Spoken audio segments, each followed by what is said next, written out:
Convido a igreja que abra em Evangelho de Lucas, capítulo 16, verso 19 ao 31. Lucas 16, do 19 ao 31.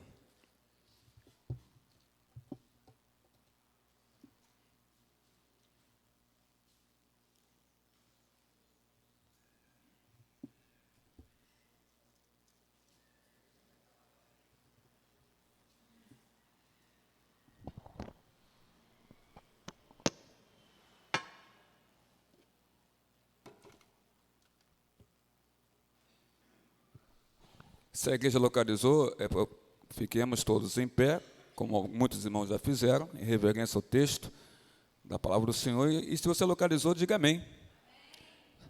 Então, diz assim a palavra do Senhor nesta manhã de domingo. Ora, havia certo homem rico que se vestia de púrpura e de linho finíssimo, e que todos os dias se regalava esplendidamente. Havia também certo mendigo, chamado Lázaro, coberto de chagas, que jazia à porta daquele, e desejava-se alimentar-se das migalhas que caíam da mesa do rico, e até os cães vinham lamber-lhe as úlceras. Aconteceu morrer o mendigo, e ser levado pelos anjos para o seio de Abraão. Morreu também o rico, e foi sepultado. No inferno, estando em tormentos, levantou os olhos, e viu ao longe a Abraão e Lázaro no seu seio.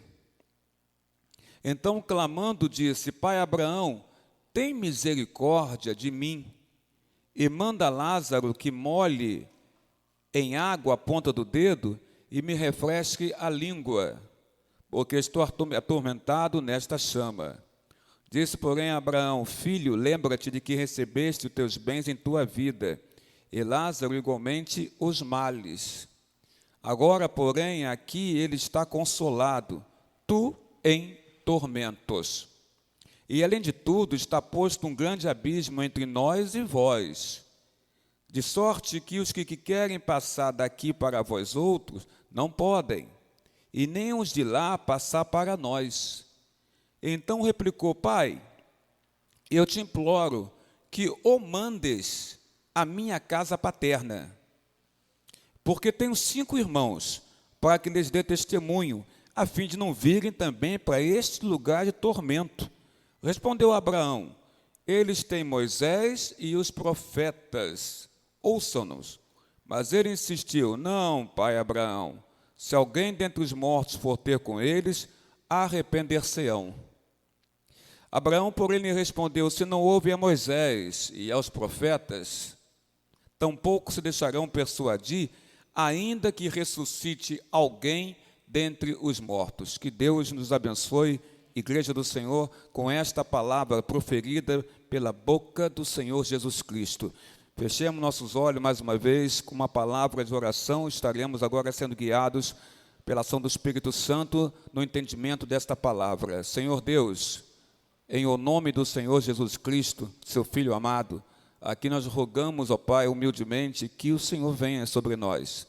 E que o Senhor, ó Pai, observando o coração e mente de cada pessoa que aqui está colocada na sua casa, seja ela, Senhor Deus, adolescente, jovem, ou uma pessoa mais madura na idade, ou uma pessoa, como diz a sua própria Bíblia Sagrada, entrada em dias, o que indica que é uma pessoa de muito mais idade.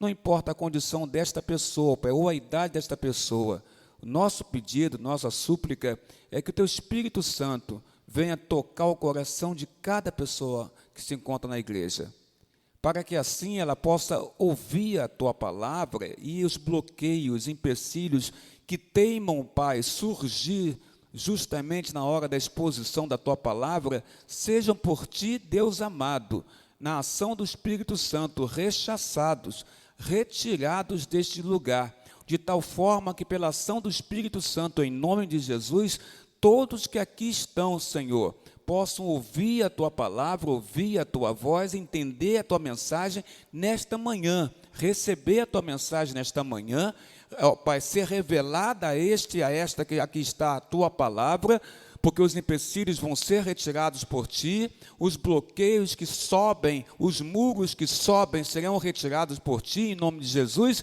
e assim todos que aqui estão, ó Pai, de acordo com o teu querer e com a tua vontade, poderão entender a tua voz, ouvir a tua palavra, e ouvindo a tua palavra, Senhor Deus, ó Pai amado, pela ação do Espírito Santo no coração, na alma e na mente, poderão obedecer a tua palavra, e obedecendo a tua palavra, irão praticá-la nas suas vidas.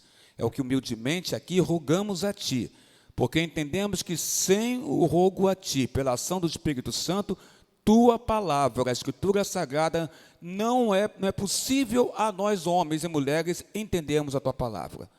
Por isso, Pai, o pedido, a súplica, iluminai a tua casa, que aqui está, é o que nos visitam nesta manhã de domingo, com teu Espírito Santo, agora e para todos sempre, em nome de Jesus. Amém, Senhor.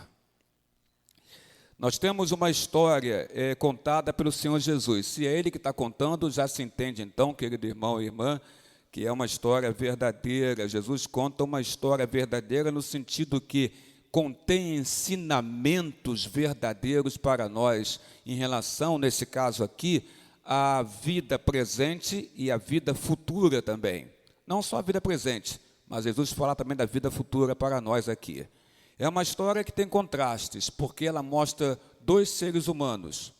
E esses dois seres humanos, ao contraste, porque aqui você tem um homem rico e você tem um homem pobre, extremamente pobre, que na verdade a Bíblia chama ele de mendigo, ou seja, aquele que nem casa tem, que nada tem na sua própria vida. O interessante é que, ao contrário de outras histórias, e ao contrário da tradição judaica, ao contrário que nós observamos na Bíblia Sagrada, aquele que é insignificante ou inútil, que é o pobre, que é o desprezado, que é o mendigo, ele ganha nome na história de Jesus. Ele tem um nome, ele ganha um nome, o nome dele é Lázaro. Mas aquele que seria poderoso, influente na sua época, que era um homem rico, a Bíblia Sagrada, Jesus Cristo contando a história, a parábola, não diz o nome dele. Jesus aqui já começa a mostrar para nós algo bem interessante. Jesus dá nome ao insignificante.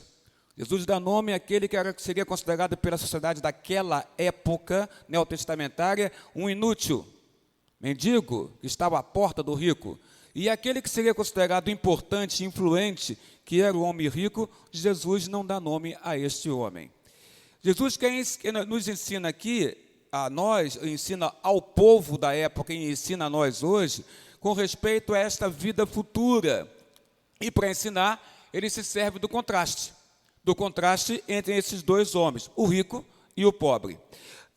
Em relação ao caráter desses dois homens, podemos começar pelo caráter do pobre, ou do mendigo, que é Lázaro. O nome Lázaro significa Deus ajuda, é o nome dele. E é um nome já sugestivo, mostra coisa bem interessante para nós. Lázaro, Deus ajuda. Deus ajuda a quem? Deus ajuda a quem precisa, Deus ajuda ao necessitado, Deus ajuda aquele que nada tem. Lázaro, Deus ajuda. O caráter deste homem chamado Lázaro, o mendigo, o pobre, podemos observar que ele é um homem muito provado. Provado por quê? Ou por o quê? Ele é provado pela sua própria pobreza. Ele é pobre, ele nada tem, ele é um mendigo, e ele é provado pela pobreza dele. Provavelmente essa provação da pobreza dele provavelmente não prejudicou a sua vida espiritual, não foi prejudicada pela sua pobreza. Ele sofria na circunstância da sua própria vida, porque nada tinha, nem para comer, né? E também ele sofria na circunstância da sua saúde. Jesus conta a história e fala lá no versículo 20, que Lázaro estava coberto de chagas. Ou seja, ele era um homem doente, que tinha chagas, que tinha úlceras, não é, no seu corpo. Portanto, um homem que não tinha saúde, além de não ter aonde reencostar sua cabeça, não ter um lugar para morar, não ter o que comer, ele era alguém que também não tinha saúde. Não tinha saúde, o homem chamado Lázaro. Ele sofria nas circunstâncias da sua vida, por nada ter, mas também sofria pela questão da sua saúde. Era desamparado, certamente ou era, senão não estaria na porta de alguém.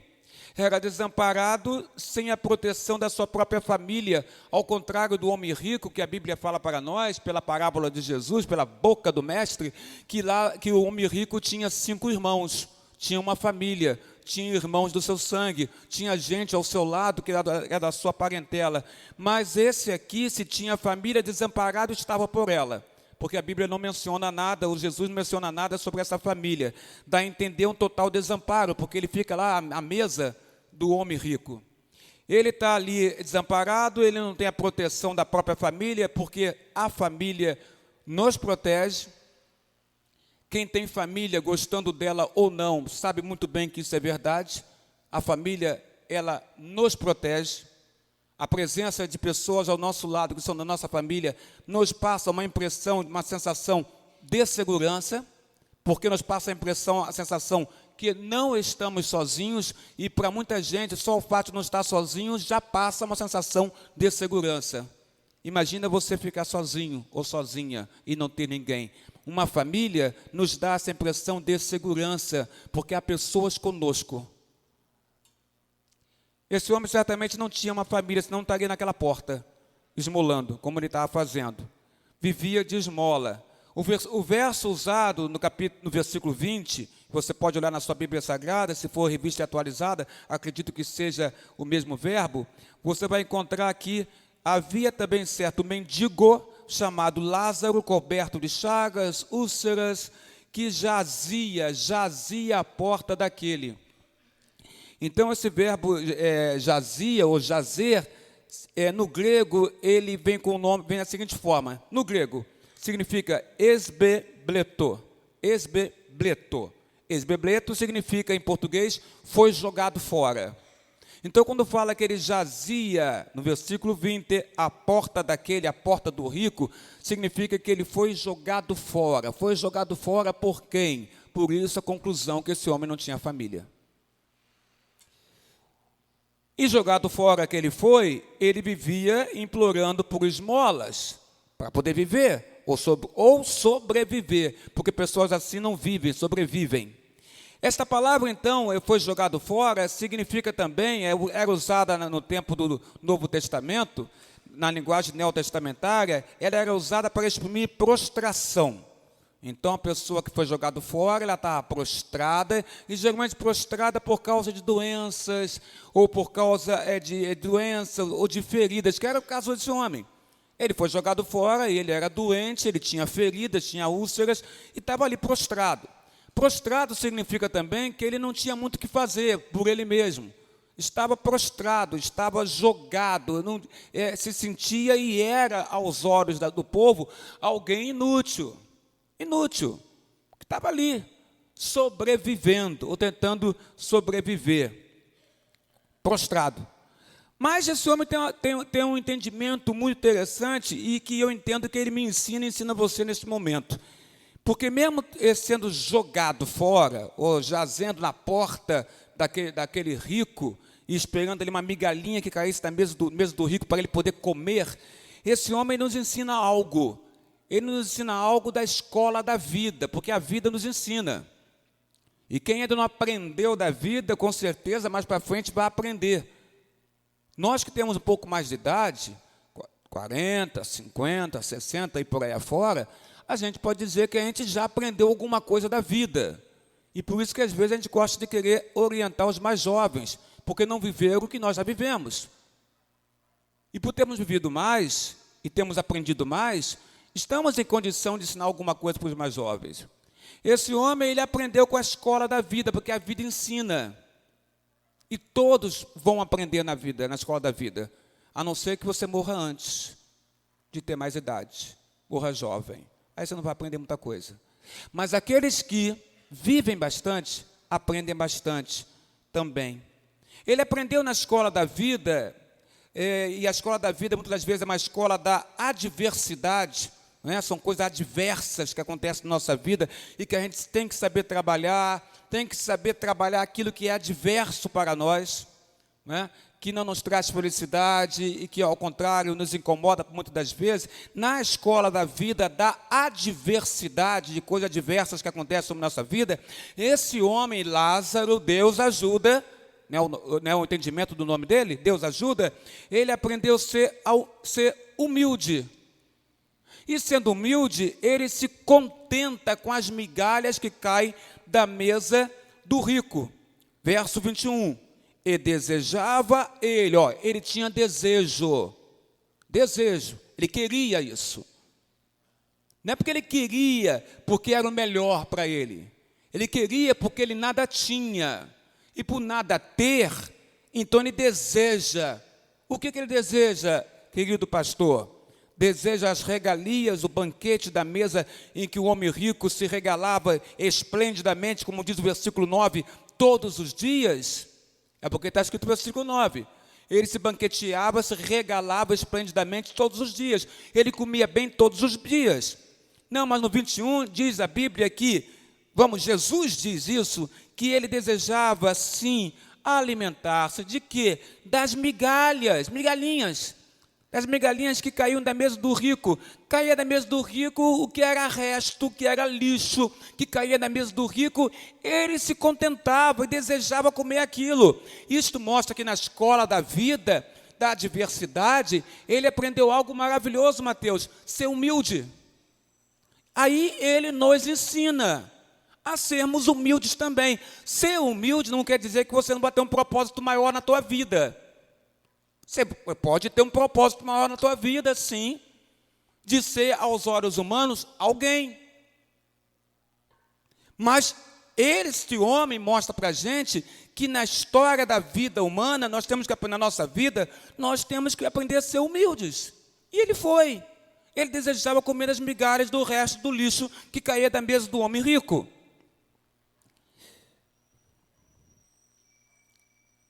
O homem rico, e por que este homem é representado como rico? O versículo 19 diz tudo. Ora, havia um certo homem rico, que se vestia de púrpura e de linho finíssimo. A roupa dele é uma prova material da riqueza dele. Porque essa roupa, púrpura e linho finíssimo, evidentemente que eram roupas caríssimas, roupas caras. A púrpura era usada como roupa de cima, a parte de cima do corpo. E o linho finíssimo era usado nas roupas de baixo. Nas roupas de baixo, o homem rico ou as pessoas ricas usavam linho finíssimo. E nas roupas de cima, as pessoas ricas usavam púrpura. Então, púrpura e linho finíssimo é prova que, de fato, esse homem era extraordinariamente um homem rico. A gente observa mais aqui. Provavelmente esse homem fazia parte, da seita, não dos fariseus, mas dos saduceus. Porque a seita dos saduceus, ela não acreditava na vida após a morte. Não acreditava na vida após a morte. E a seita dos saduceus limitava o cânon sagrado, e quem não sabe o que é o cânon sagrado é a Bíblia Sagrada, fechada. Para nós, o cânon sagrado hoje é a Bíblia fechada do Novo Testamento, do Velho Testamento ao Novo Testamento.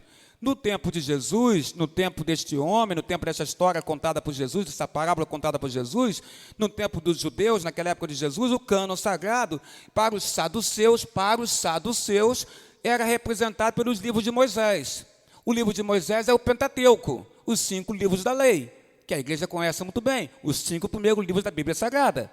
Então, para ele, o cânon sagrado eram os livros de Moisés, nem os profetas, mas os livros de Moisés. Este rico, então, ele certamente não acreditava na vida após a morte. Este rico, ele é indiferente. Indiferente ao quê? Ao sofrimento presente. Então, o sofrimento do presente, do momento que ele está vivendo a sua vida, e que ele olhava e via sofrimento ao seu redor, ele era indiferente. Mas, pastor, por que ele era indiferente ao sofrimento presente? Fácil entender. Ele tinha um mendigo ali na sua porta. E ele não se importava com esse homem. O homem estava ali, o homem nada tinha para comer, o homem se contentava com comer o lixo que caía da mesa dele, as migalhinhas que caíam da mesa dele, e esse rico era indiferente ao sofrimento presente das pessoas que estavam ao seu redor. A Bíblia fala que ele se regalava todos os dias esplendidamente, não havia preocupação com quem estava fora do seu âmbito familiar ou do seu círculo social. Não havia essa preocupação. E aí nós já começamos a refletir, raciocinar, se nós fazemos diferente deste homem rico.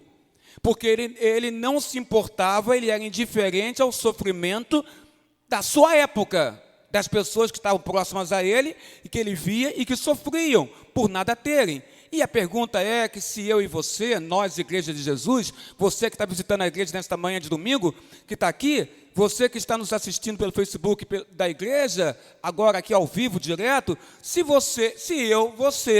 a igreja, se o visitante que está na igreja, se nós somos diferentes desse homem, em relação ao sofrimento do presente, porque ele era. Nós somos indiferentes ou não quando vemos uma pessoa que nada tem, que está próxima a nós e que nada tem na sua vida e que nos pede alguma coisa. Qual é a nossa reação? Eu sei qual é a minha reação, mas você sabe qual é a sua? Como é que você reage? Nós procuramos ajudar ou simplesmente fechamos nossos olhos e tentamos da maneira mais rápida possível despachar essa pessoa, informando que nada temos para dar. Então temos que verificar se nós também não somos indiferentes ao sofrimento do presente. Este rico também era indiferente ao juízo futuro. Como é que é isso? E aí, novamente, a igreja, nós somos chamados a refletir. A Bíblia sempre nos chama a refletir. E a refletir, irmãos, se aqueles que nos cercam, a nós que somos igreja, corpo de Cristo, se aqueles que nos cercam, a nós igreja, pensam no juízo futuro. Nós temos que começar a pensar, as pessoas que cercam a nós, que somos igreja, que somos o corpo de Cristo, onde nosso corpo físico é templo do Espírito Santo, essa pessoa que me cerca, ou as pessoas que nos cercam, elas estão preocupadas em relação ao juízo futuro? Será que essas pessoas que nos cercam, elas fazem perguntas tais como, existe vida após a morte? Será que elas perguntam isso? Existe vida após a morte? Será que ela pergunta para você, sabendo que você é um religioso, sabendo que você é um cristão, sabendo que você é um cristão reformado, sabendo que você é uma pessoa que conhece a palavra e pratica a palavra? Será que ela pergunta para você se existe vida após a morte? Será que ela pergunta para você, a minha existência acaba quando eu morrer? Muitos pensam assim, que quando morrerem nesta vida terrena, não resta mais nada. A vida é isso aqui, morreu, acabou. Muitos pensam assim. Será que essa pessoa que te cerca pergunta isso para você? E será que ela pergunta assim, se não acaba a vida, né, a vida após a morte não acaba, será que ela pergunta para você, para onde que eu vou após a minha morte, se a vida não acaba após a morte? São várias perguntas que as pessoas podem fazer para mim e para você. Será que nós estamos respondendo a essas perguntas? Ou estamos preocupados em responder a essas perguntas? Será que a gente responde para elas, olha, a vida não acaba após a morte não, mas só há duas opções que têm que ser escolhidas aqui nesta vida terrena, céu ou inferno. Só existem esses dois lugares, céu ou inferno. São perguntas que são feitas por uma parte da humanidade que não conhece a Deus. Essa parte da humanidade não conhece a Deus e faz essa pergunta, quer saber se há vida após a morte. E tem uma outra parte da humanidade que não está nem interessado nisso, que não quer nem saber se há vida após a morte, porque quer viver o seu presente. Quer viver o agora, o aqui e agora, nesta terra. Então, não se preocupa. Vivem o presente de suas vidas na mais total falta de conhecimento de uma vida após a morte. Pois nós, cristãos, alicerçados e baseados dentro da palavra de Deus, Escrituras Sagradas, podemos afirmar que existe vida após a morte. E que a opção são apenas duas: pós-morte, céu ou inferno, e que a escolha tem que ser feita ainda agora aqui, vivos nessa vida terrena. Você tem que optar ou escolher. A igreja, corpo de Cristo, que somos nós, foi dada pelo Criador a nós uma missão. A missão que foi dada a nós é de nós alertarmos a humanidade que desconhece a Deus, ou que não quer nem saber da existência de um Deus, sobre uma mensagem de salvação em Cristo Jesus. Vamos ver a condição de ambos nesta vida, tanto do rico como do pobre, a condição de ambos nesta vida. Podemos entender, inferir na narrativa, que o rico vivia na luxúria, né? Todos os dias regalava-se esplendidamente. Está aqui, verso 19. Ele fazia isso sem cuidar dos seus interesses espirituais. Simplesmente ele vivia a vida dele e vivia muito bem em termos materiais. Certamente a casa era maravilhosa, a roupa era caríssima, a comida maravilhosa, esplendidamente se regalava todos os dias. Então, certamente esse homem ele não cuidava dos seus interesses espirituais. Mas, pasme você, às vezes nem nós cristãos, que estamos na igreja todos os domingos, estamos cuidando da nossa vida espiritual. Nem nós. Passamos a semana inteira sem abrir a Bíblia Sagrada. Passamos a semana inteira, quando fazemos uma oraçãozinha robótica, formal, ligeira. Aquela famosa oração lá na hora da comida, e quando fazemos a oração na hora da comida. Então, muitas vezes, nós cristãos também passamos a semana inteira sem se preocuparmos com a nossa vida espiritual. Aí chega domingo, entramos na igreja. E esse cristão que fica a vida inteira sem se preocupar com a sua vida espiritual, porque não ora, não busca uma oração sincera, uma oração de Deus, não busca abrir a palavra para ler um texto ou ouvir, nem precisa abrir, mas ouvir a palavra através de rádio, televisão e por aí afora, esse cristão acaba vendo ser inserido na sua vida uma vida simplesmente de um religioso. O religioso é aquele que tem hora certa e hora marcada para chegar na igreja, mas que, na verdade, ele faz tudo sem colocar o coração dele naquilo que ele está fazendo. Ele apenas faz. Ele apenas vem. Porque já se acostumou a esse tipo de vida. Igreja de Jesus não tenha uma vida cultica simplesmente de um religioso. Religioso eram os fariseus. Religiosos eram os saduceus. Jesus, quando vem à terra, ele critica os fariseus, ele critica os saduceus, e os saduceus criticavam a ele, porque o que Jesus falava era contrário à prática deles. Cristo vê neles homens religiosos, apegados à lei, mas sem ter amor. E Cristo chama a sua igreja a não se apegar somente à lei, mas ter, acima de tudo, amor no seu próprio coração. Amor a quem? A Deus, em primeiro lugar, amor ao Salvador Jesus Cristo, e ser um verdadeiro seguidor de Jesus Cristo, imitando o que ele fazia aqui na terra. A igreja, então, recebe essa missão dele. Na narrativa, o rico, então, é alguém, aparentemente, sem ter cuidado espiritual nenhum. A preocupação dele era viver a vida dele. No rico, descobrimos certos defeitos de caráter, que talvez explique o destino final do rico. O destino final do rico foi o inferno. Primeira coisa que pode explicar o destino final do rico, ou tenta explicar. O rico, ele era egoísta, gastou a sua riqueza com ele mesmo, consigo. Gastava para ele, para o seu bem-estar, para o seu conforto, para o seu bel prazer. O rico não se importava com a pobreza de ninguém e tampouco com a pobreza daquele mendigo que estava à porta da sua casa. Necessitado e que jazia ali fora jogado. O rico era extremamente guloso. Guloso.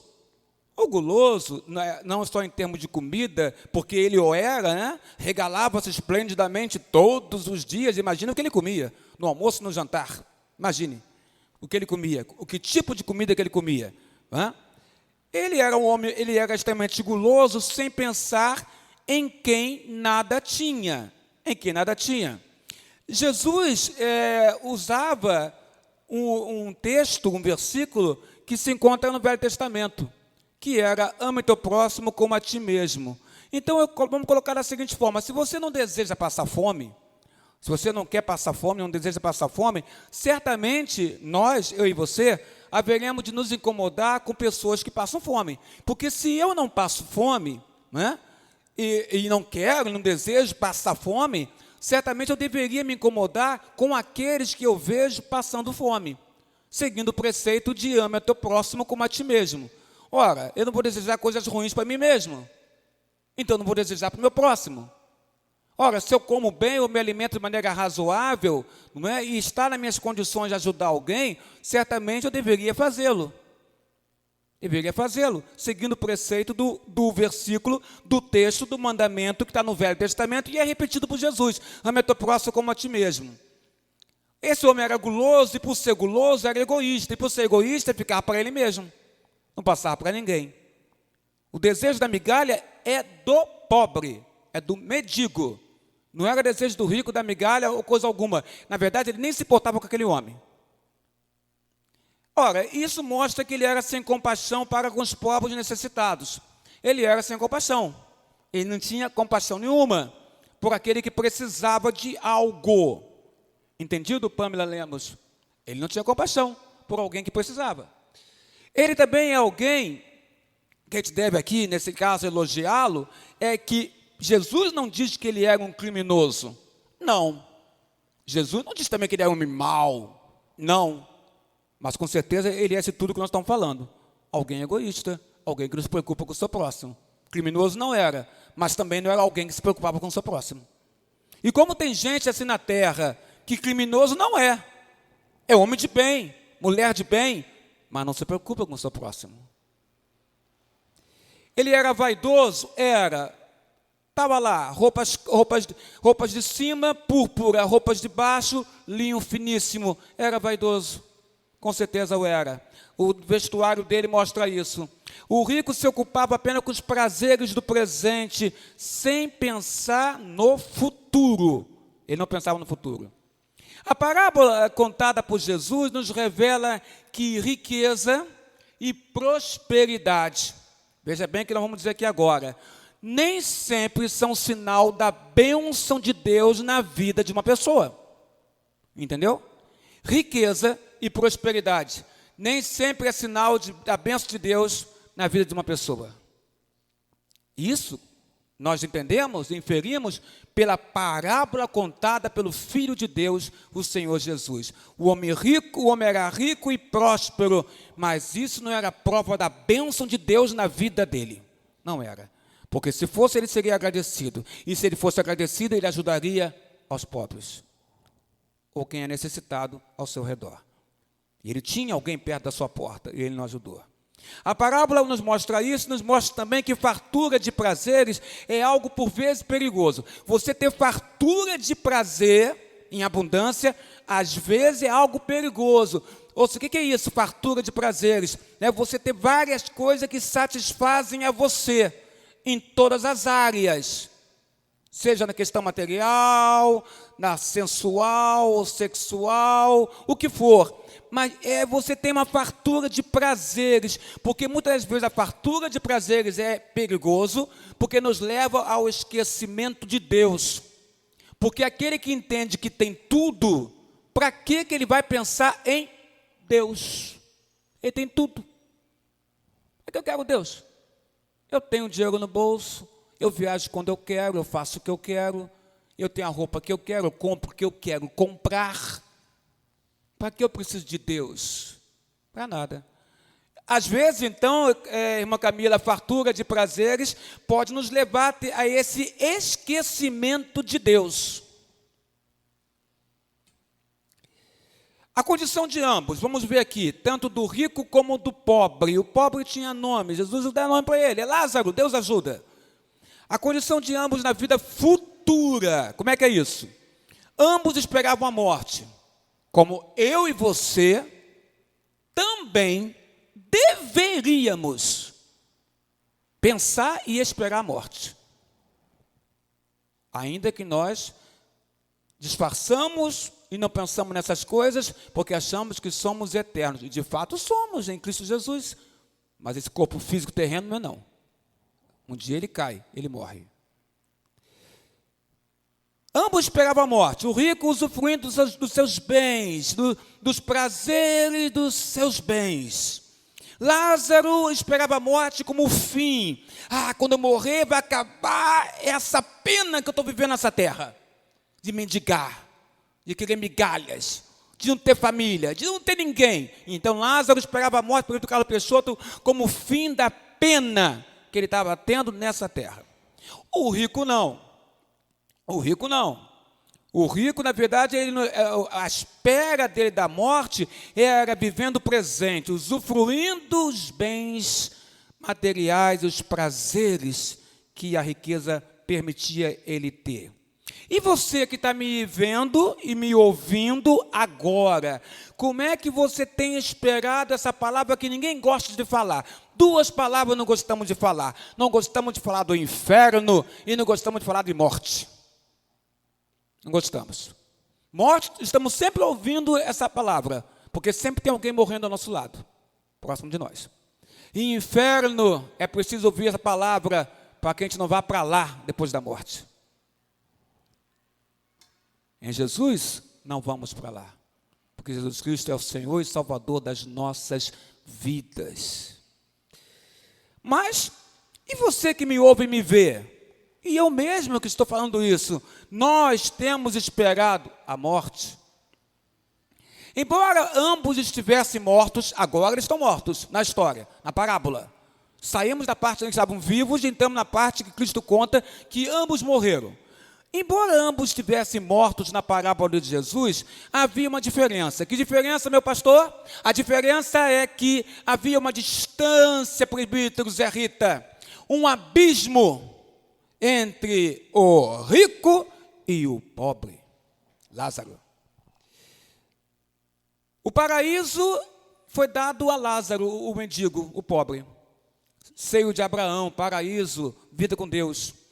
E esse paraíso, esse seio de Abraão, está separado pelo abismo do inferno. Há um abismo, onde quem está no paraíso, nos céus, não pode se achegar ao inferno. E quem está no inferno, por causa do abismo, não pode se achegar ao paraíso. Há um abismo, há uma grande distância. Eles estão separados, tanto Lázaro no paraíso, no seio de Abraão, quanto o rico no inferno, estão separados por um grande abismo. Jesus diz, não há como chegar lá, nem de cá chegar aqui embaixo, de baixo chegar em cima.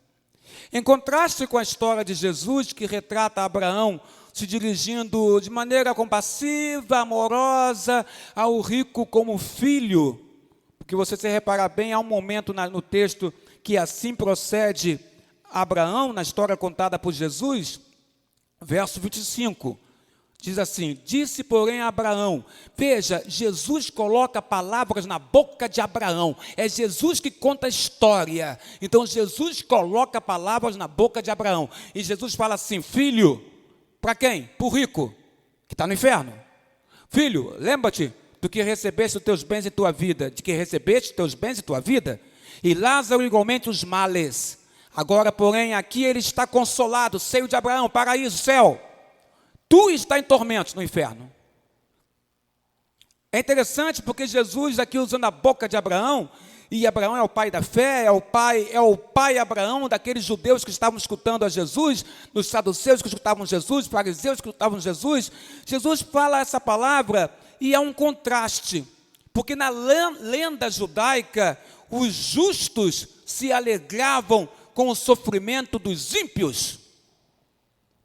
Na lenda judaica, aquele que é justo, que é de Deus e que vai para Deus, se alegrava no conhecimento que ele tinha do sofrimento do ímpio, daquele que não amava e conhecia a Deus.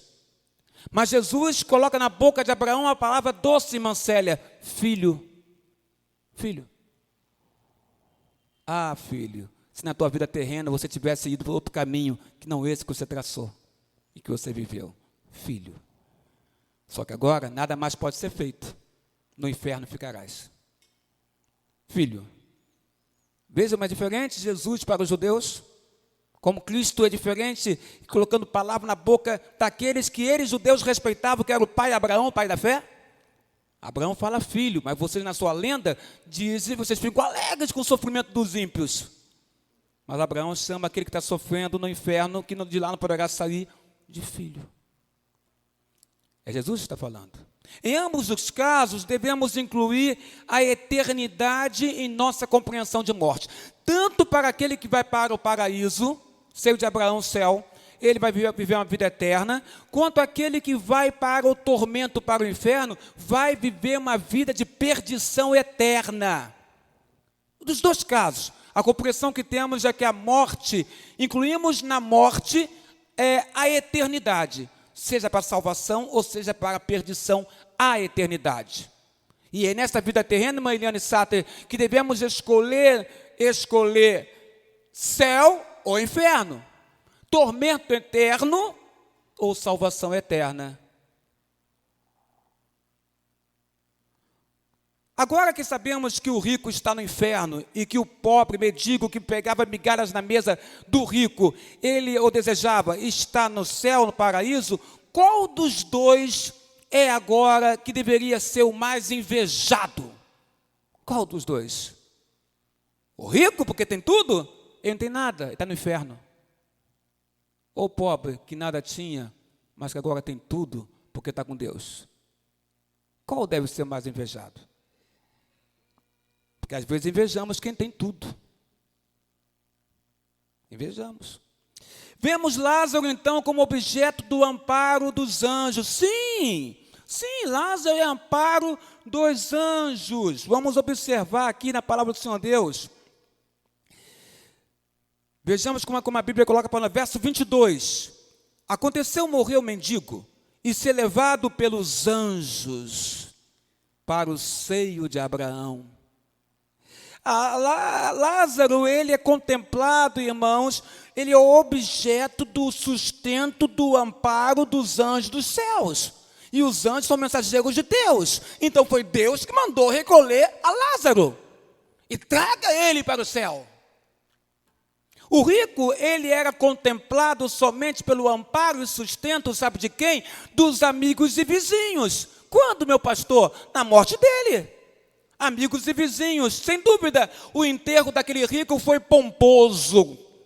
Cláudio Almeida, o enterro do rico foi pomposo, foi caríssimo, foi maravilhoso. Tinha muita gente, ele tinha 5 irmãos. Vocês não acham que os amigos deles, ricos como eles, não estavam ali naquele séquito, seguindo aquele enterro, ofício fúnebre? Estavam todos ali, os irmãos estavam ali, os amigos ricos estavam ali. Ora, ele foi contemplado com a presença de pessoas riquíssimas, influentes da cidade no seu enterro. E que adianta isso? Cheio de pessoas da sua relação que podiam até não gostar dele, porque isso acontece. Tem gente que não gosta da gente, mas vai no nosso enterro porque tem que ir, porque se não for pega mal.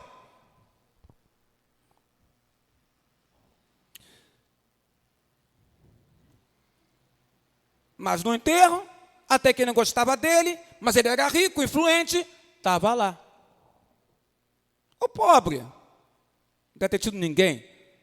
Quem iria no enterro do pobre? Não tinha ninguém quando ele estava vivo. E agora, quando ele morre, você acha que vai ter alguém no enterro dele? Não tinha ninguém. Mas Jesus diz, os anjos dos céus sustentaram o pobre.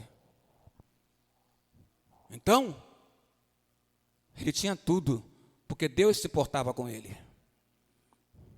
Como se importa com você, e com você, e com você, e comigo, com todos nós. Não se fie em enterro pomposo, isso quer dizer nada. Muitos estão ali para cumprir tabela. Tá? Não se fie nisso. O estado do rico do mundo, do além, o estado do rico no mundo do além, que muita gente tem medo, era, sabe como? Miserável. E olha que ele era rico nessa vida terrena. Agora observe, parece que as penas do inferno têm despertado no rico um desejo. E parece ser um bom desejo. O rico agora, ele quer agora, irmãos, ele sente um desejo pelo bem-estar, irmão Gilson Redo, diácono, pelas pessoas. O rico agora deseja um bem-estar pelos outros. O rico deseja o bem-estar pelos seus irmãos. Pelos seus irmãos. Ao menos pelos seus irmãos ele queria bem-estar. Por que ele faz isso? Por que eu digo isso? Está aqui na Bíblia Sagrada a história de Jesus. Porque ele fala assim, olha, versículo 27... Pai, Abraão, eu te imploro que o mandes à minha casa paterna, porque tenho 5 irmãos, para que lhe dê testemunho, a fim de não virem também para esse lugar de tormento. Ele está preocupado com os irmãos dele. Ele agora tem sentimentos, ele agora mostra preocupação, ele agora quer o bem-estar de outra pessoa que não seja somente ele, porque na vida terrena parecia que ele se preocupava mais com ele que com os outros. Mas agora ele se preocupa com seus irmãos, pelo menos seus irmãos ele se preocupa. E nós, o que fazemos agora pela saúde espiritual daqueles que não conhecem a Jesus? Porque até este homem que na vida terrena era egoísta, agora pós-morte, ele está pensando nos seus irmãos de sangue. Interessante também, e a gente vai falar sobre isso um pouco mais na frente, mas vou já dar uma pincelada agora. O interessante é você entender que a vida na eternidade, na perdição ou na salvação, ela é consciente. As pessoas pensam. Ele pensa, pai Abraão, manda alguém lá para avisar os meus irmãos. Ele está pensando, ele não está dormindo, ele está acordado, ele está sofrendo, ele pensa. Como também Lázaro no paraíso pensava também. Não existe sono eterno, irmãos. Não existe. Existe vida pós-morte. Inferno ou céu. Existe vida e ela é consciente. Ela é consciente. Seu corpo cai em decomposição na terra, vira pó. Mas tua alma está nesses dois lugares. Ou está no céu, ou está no inferno. Aqueles que conhecem a Cristo como Salvador e Senhor das suas vidas, e o aceitam, o recebem, o confessam como o Senhor e Salvador das suas vidas, vão para o céu, vão para Deus. Mas veja como a gente consegue entender isso.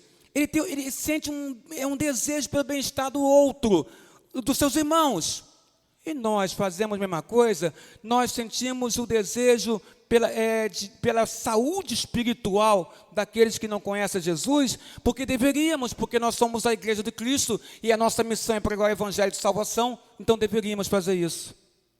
Entre outras coisas, o trecho ensina a importância de atender os ensinos da Sagrada Escritura, porque há um momento em que observamos no final da parábola, que o Senhor fala assim, verso 31, Abraão, porém, lhe respondeu, se não houve a Moisés e os profetas, tampouco se deixarão persuadir, ainda que ressuscite alguém dentre os mortos.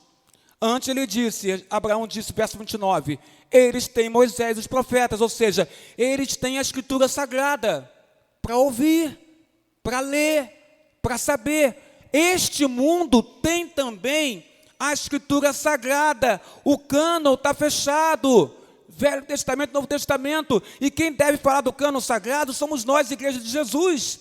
Então este mundo tem também a revelação como se pode chegar aos céus com Deus, através da Bíblia Sagrada. A história ensina a impossibilidade do homem se salvar a si mesmo, rejeitando a palavra. Eu acabei de ler aqui agora. Se não houve a Moisés e os profetas, tampouco se deixarão persuadir, verso 31, ainda que ressuscite alguém dentre os mortos. Quem fala isso? Jesus, usando a boca de Abraão. E Jesus morreria depois e ressuscitaria.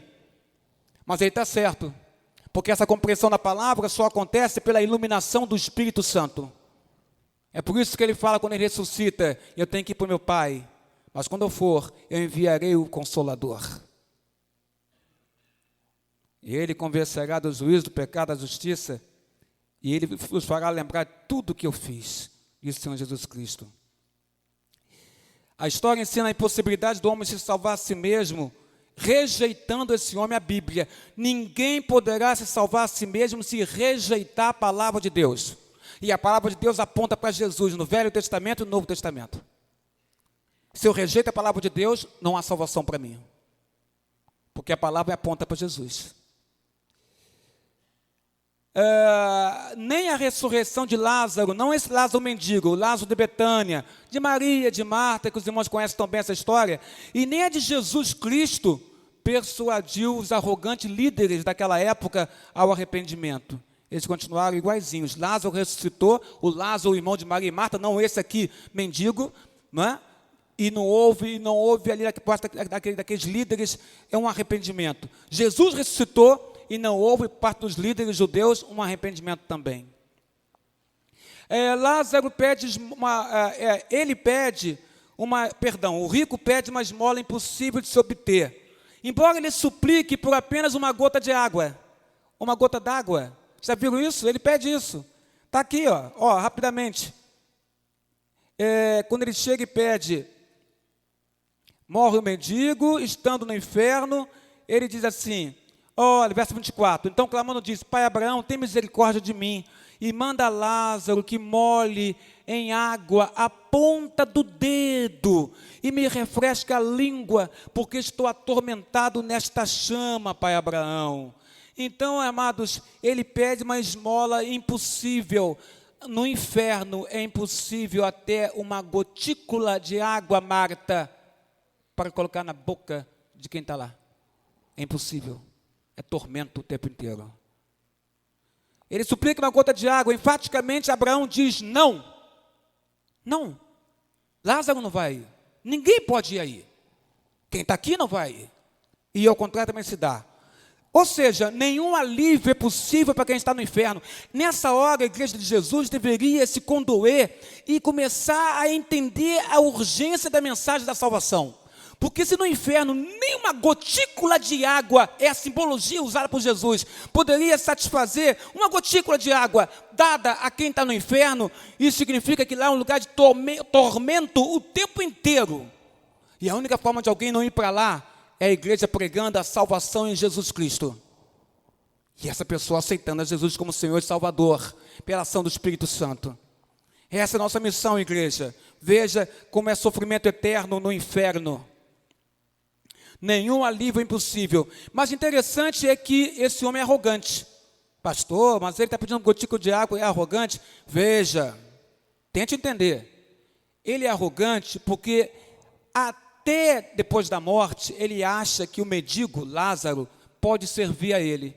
Por 2 vezes ele quer que Lázaro sirva a ele depois da morte. Mesmo Lázaro estando no paraíso e ele estando no inferno.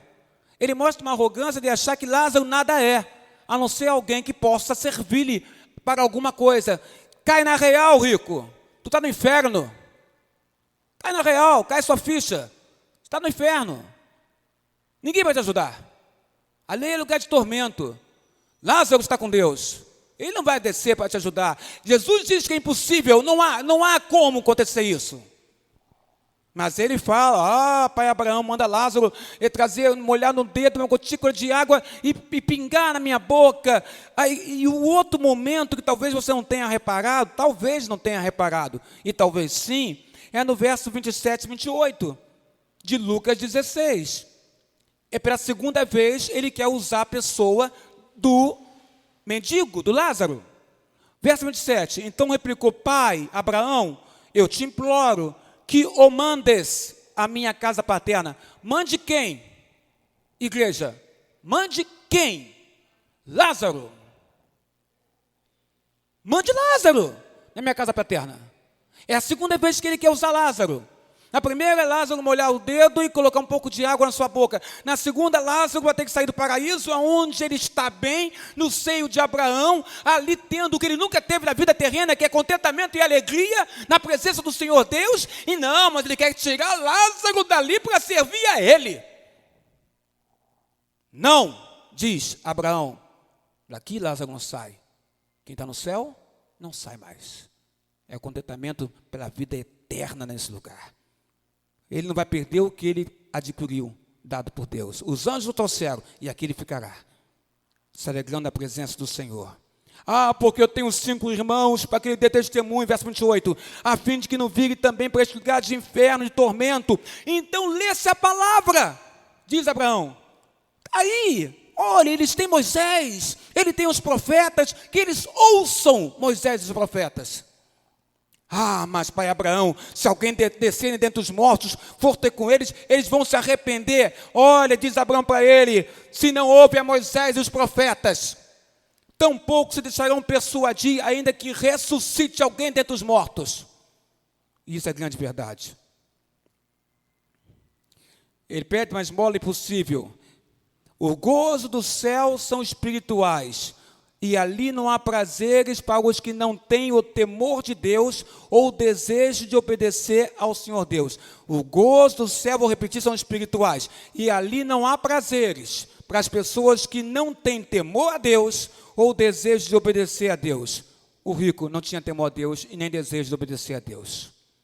E por isso aquele que teve uma longa vida de egoísmo, de esquecimento de Deus e tem endurecido a sua própria alma, recebe a informação: foi posto um grande abismo entre o céu e o inferno. Ou melhor, você, com o seu esquecimento de Deus, e você querendo se contentar somente nessa vida terrena, como você se contentou, com o seu egoísmo, como você demonstrava, você mesmo colocou um grande abismo entre você e o céu.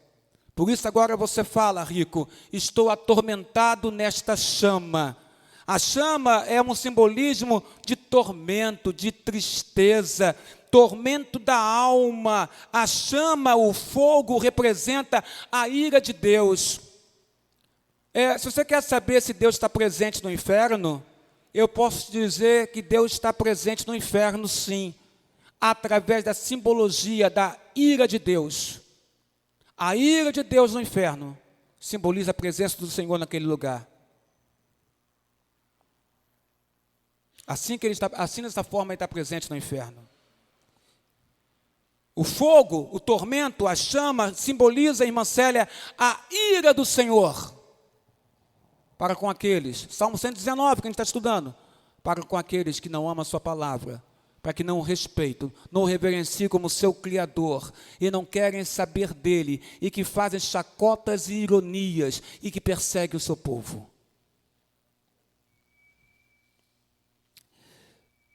Ali no inferno, o rico tinha sobre si a sua consciência, que o acusava, e tinha sobre si um coração, tudo simbologia, que o condenava, porque na sua vida terrena, ele negligenciou e rejeitou ao Criador, a Deus. Para o corpo não há nada mais terrível do que ser atormentado pelo fogo. Já imaginou isso? O teu corpo em chamas? Já imaginou? Olha, quando você pega um fósforo e o fósforo se acende e ele vai até o final, a gente já faz assim, assoprando o dedo, né? Imagina fogo no corpo. Isso é uma simbologia. Matthew Henry falou sobre isso. Para o corpo, nada mais é terrível do que ser atormentado pelo fogo. Por isso a miséria das almas iníquas condenadas são representadas pela figura do fogo. Porque não há nada mais terrível do que a condenação pelo fogo. De onde os condenados se lembrarão do passado. É lá no inferno que os condenados se lembrarão do passado com saudade insaciável e com muito remorso. Quer ver isso? 25, versículo 25. Disse, porém, Abraão, filho, lembra-te de que recebeste teus bens em tua vida? Abraão fala, você está no inferno, você raciocina, você pensa agora, você recebeste teus bens em tua vida. Então aquilo ficava atormentando ele. De fato eu tive tudo na minha vida, só não entendi que eu negligenciei o mais importante, que era entender que aquela vida que eu tinha, um dia iria acabar. E para onde eu iria depois disso? Agora ele entende. Ele estava no tormento das chamas no inferno. O tormento do inferno é um lugar de sede sem alívio. Vocês já viram isso? Pai Abraão, uma gotícula de água, anda Lázaro, sede sem alívio. Você já pensou você sentir sede o tempo inteiro e não ter uma gotícula de água para poder saciar a sua sede? Assim aquele homem estava naquele lugar. A simbologia mostra isso, sede sem alívio. Estar num lugar onde você é condenado de forma irrevogável. Pastor, como é que é isso? Irrevogável. Irrevogável porque não vai ser revogada a pena. Uma vez estando lá, é para a eternidade.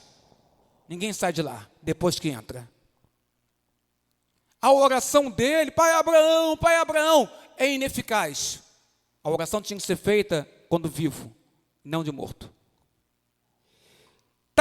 Se tardia é a petição de misericórdia, só poderia ser atendida quando feita antes da morte. Se ele queria pedir alguma coisa a Deus, tinha que ser feito isso antes de morrer. Por isso que eu creio que muitos alcançam a salvação no último segundo da vida, quando no leito de morte se arrependem. Eu creio. que ali o Espírito de Deus toca e a pessoa recebe a Cristo. Ela é mal endereçada a oração dele. Por que mal endereçada? Porque nem Abraão, nem santo algum, nem mesmo Maria, mãe de Jesus, pode atender às orações. Só quem pode atender às orações é Deus, através de Jesus. E isso acontece quando nós estamos vivos nesta terra. Por isso a igreja tem essa missão, de aos vivos pregar o evangelho da salvação. Aos mortos, não dá mais. Ali no inferno não tem arrependimento e nem fé. O rico procura ainda alívio. Um pouquinho de água na minha boca, mas não procura a glória de Deus. Por que não está arrependido? Ele não está arrependido de nada. Ele quer alívio para o que está sentindo. Notamos o estado desesperado de quem não faz caso da palavra de Deus. Manda alguém ressuscitar para ir lá, manda Lázaro. Mas eles têm as palavras? Não, mas olha, se for alguém ressuscitar, eles vão acreditar. Eles têm a palavra, ele não faz caso da palavra de Deus nem depois de morto. Eles têm a palavra, diz Abraão. Como nós hoje temos a palavra para pregar para aqueles que não conhecem Jesus. Notamos o estado desesperado de quem não faz caso da palavra. É isso que acontece. O pecado, irmãos, afasta o homem de Deus. E ele não quer nem saber da palavra quando ele está imerso no pecado. Alguns ensinamentos que a gente tem nesse texto. Devemos julgar tudo à luz da eternidade. Tudo à luz da eternidade. Isso é importante. Esta vida é um tempo em que nós nos preparamos para a eternidade, Aurélia. Eternidade. Nesta vida. É preparação para a eternidade. Olha como você está cuidando, amado e amada, da sua vida. Porque a sua vida é uma preparação para a eternidade. Se você tem algo de bom para fazer, faça agora. Faça agora, porque haverá tempo em que não mais poderemos fazer. Se tem algo de bom para fazer, repito, faça agora. Jesus elimina assim a possibilidade da existência do purgatório. Não existe purgatório, não existe lugar que você vai purgar os seus pecados e depois vai sair de lá e vai para o céu. Não existe. Jesus coloca inferno e céu. Quem conta a parábola é Jesus. E ele fala, inferno estava o rico, céu estava Lázaro. Não tem purgatório. Jesus coloca, não há salvação após a morte. Quem está aqui no céu não vai para o inferno. Quem está no inferno não vai para o céu. Não há salvação após a morte. Quem está no lugar ficará lá e não sairá. Ele elimina a possibilidade do purgatório, elimina a possibilidade de salvação após a morte. Não há comunicação, ele diz também, entre os vivos e os mortos. Olha, Lázaro está aqui, Abraão está aqui embaixo. Há uma gotícula de água. Não, ele não pode ir embaixo. Não há comunicação. A existência do além, tem gente que tem medo do além. A existência do além é uma existência consciente. Você raciocina, você pensa, você vive, você sente, você pode ser atormentado, inferno, ou pode ser agraciado com as bênçãos dos céus, paraíso. Não existe o sono da alma, não existe. Jesus mostra nesse texto, na parábola, que não existe sono da alma. Esse capítulo como um todo nos convida a perceber que se levarmos esta realidade a sério, a realidade de céu e inferno, não existe sono da alma, existe consciente, você está consciente nos dois lugares. Se nós levarmos isso a sério, isso vai mudar a maneira de você enxergar e considerar o uso do seu próprio dinheiro. E a maneira como você age em relação aos pobres e aos famintos e aos seres humanos que estão ao seu redor. Tudo é modificado quando você leva a sério essa palavra de Jesus. Aonde foi parar aquele homem que era rico? e aonde foi parar aquele homem que era pobre. Não aqui colocando que todos os ricos vão para o inferno, ou todos os pobres vão para o céu. Não é nada disso. Não é nada disso. Mas Jesus está mostrando que há 2 lugares para ir. 2 lugares.